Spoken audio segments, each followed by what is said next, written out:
Assalamualaikum dan salam sejahtera. Hari ini saya akan menceritakan sebuah novel yang bertajuk Animal Farm. Animal Farm merupakan sebuah novel yang ditulis oleh seorang novelis yang cukup terkenal, yaitu George Orwell. Novel ini mengisahkan perihal sebuah ladang yang didiami oleh pelbagai jenis binatang. Antaranya ada babi, ada kuda, ada kambing, ada lembu, ada itik, ada keldai dan sebagainya, dan dimiliki oleh seorang penternak, yaitu Tuan Jones. Cerita ini juga bermula apabila seekor babi tua yang hidup lama di ladang tersebut telah memanggil ke semua binatang yang ada di ladang untuk ia menyampaikan amanatnya. Amanat tersebut untuk mencetuskan revolusi di dalam ladang supaya tiada lagi manusia yang hidup di ladang tersebut. Dan setelah itu, ada 2 ekor babi yang bijak telah mengambil amanat tersebut. Antaranya adalah Snowball dan Napoleon. Snowball juga telah memimpin pergerakan revolusi itu dan telah menghalau Tuan Jones daripada ladang tersebut. Setelah mereka menghalau Tuan Jones daripada ladang tersebut, maka mereka dapat hidup sesama binatang dan mereka ada membahagikan beberapa kerja mengikut kemampuan binatang-binatang tersebut untuk meneruskan kehidupan di ladang. Dan setelah itu ada beberapa peraturan di ladang, dan antaranya yang paling terkenal adalah 4 legs good, 2 legs bad. Maksudnya mereka tidak maulah ada manusia di dalam ladang tersebut yang menyalahgunakan binatang tersebut. Sampailah satu masa Snowball ini telah ditendang keluar oleh Napoleon dengan menggunakan anjing-anjing peliharaannya. Setelah itu Napoleon telah mengambil tampuk pemerintahan, dan setelah beliau memerintah di ladang tersebut, banyaklah peraturan-peraturan yang dia langgar. Antaranya binatang tidak boleh tidur di atas katil, dia tidur di atas katil juga. Lepas tu haiwan tidak boleh minum arak, dia minum arak.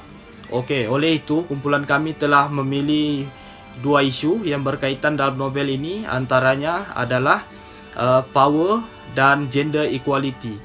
Sekian daripada saya. Assalamualaikum.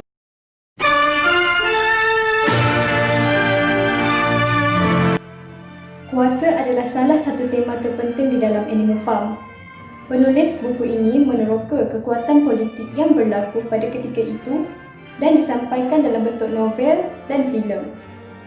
Secara umumnya, dapat kita lihat berdasarkan filem Animal Farm ini, Mr. Jones memiliki ladang serta mengarah anak buahnya untuk mengerah binatang-binatang ternakannya bagi memastikan mereka terkawal dan memastikan Mr. Jones mengekalkan kuasanya. Beliau juga mengeksploitasi kekuatannya dan memperlakukan haiwan dengan sangat teruk.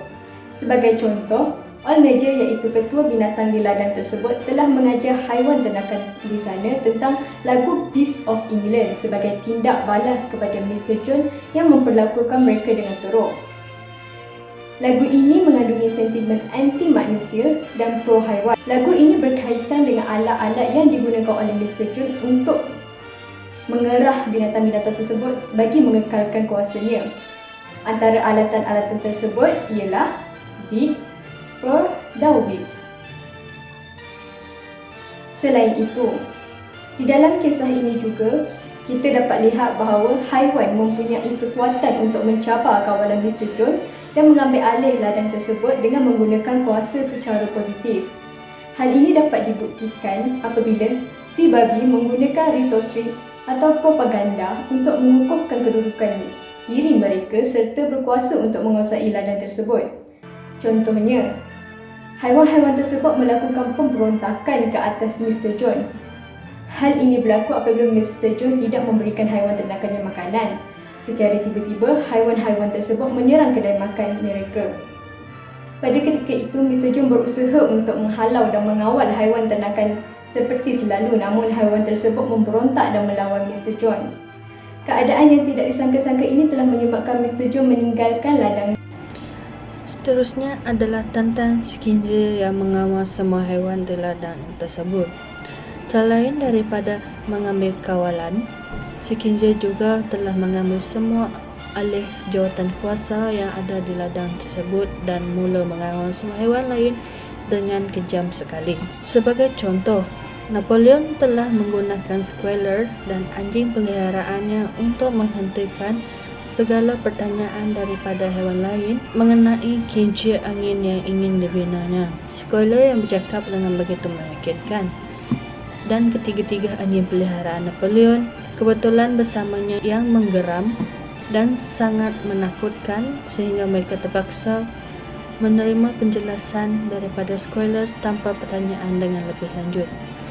Antara Squealers yang begitu persuasif dan anjing yang begitu menakutkan, Napoleon telah berjaya mengawal haiwan lain dengan mencegah mereka daripada mempersoalkan keputusan mereka berkenaan dengan kincir angin tersebut. Napoleon telah menggunakan kekuatan pertuturan atau retorik untuk mengekalkan kawalan mereka terhadap haiwan lain. Napoleon juga telah menggunakan ketakutan daripada haiwan lain untuk meneruskan kawalan mereka di ladang tersebut.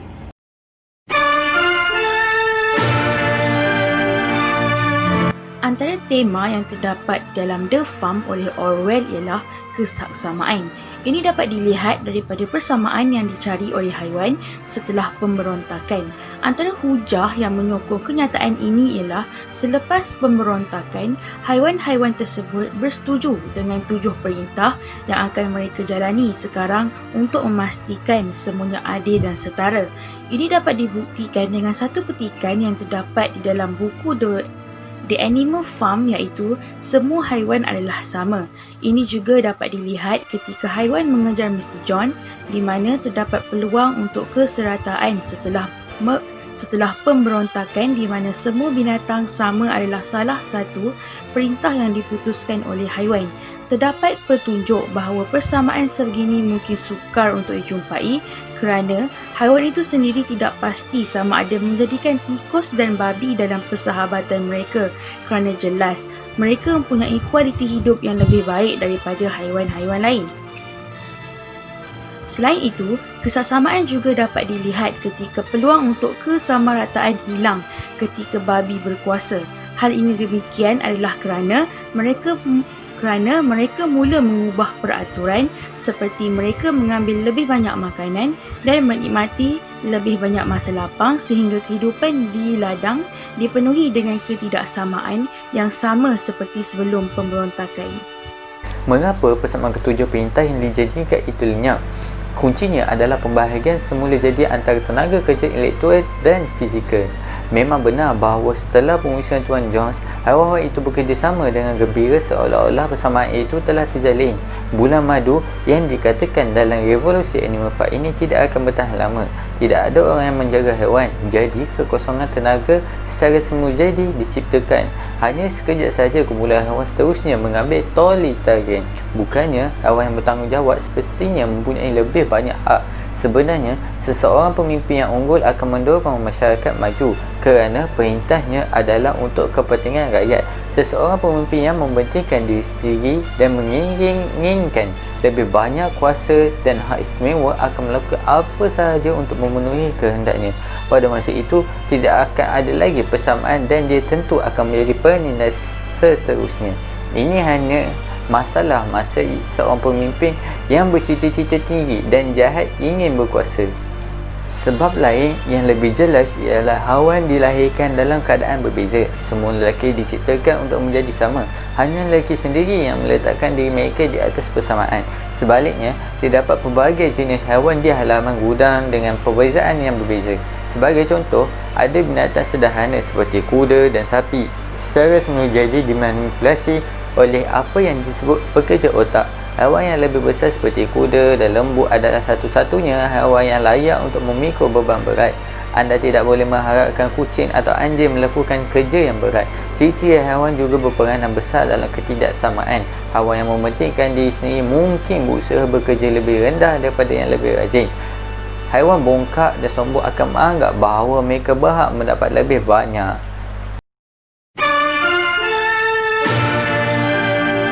Terdapat dua pengajaran yang dapat kita peroleh daripada novel ini. Yang pertama, kita janganlah terlalu fanatik dengan pemimpin negara. Kita boleh mengidolakan pemimpin kita, tetapi jangan sehingga tidak berani untuk memberikan pendapat kita kepada pemimpin tersebut. Rakyat perlu memastikan pemimpin berada di landasan dan prinsip yang betul. Contohnya, kepimpinan Napoleon di ladang menggambarkan ideologi Machiavelli di mana pemimpin boleh membuat apa sahaja walaupun kekejaman bagi mengekalkan kekuasaan mereka. Haiwan-haiwan di ladang tidak berani bersuara apabila Napoleon melanggar peraturan kerana takut akan anjing-anjing peliharaannya. Yang kedua, kita hendaklah adil dalam menjadi pemimpin. Kita dapat lihat bahawa Napoleon dan sekutunya memanipulasi haiwan-haiwan di ladang. Peraturan yang paling ketara yang dilanggar oleh Napoleon ialah all animals are equal. Napoleon meletakkan babi sebagai haiwan yang lebih atas berbanding haiwan lain dengan mengubah peraturan itu kepada all animals are equal but some are more equal. Napoleon melakukan apa sahaja yang ia mahukan. Hasil-hasil ladang hanya dinikmati oleh babi-babi dan hanya pendapat babi yang digunakan dalam pemerintahannya di ladang.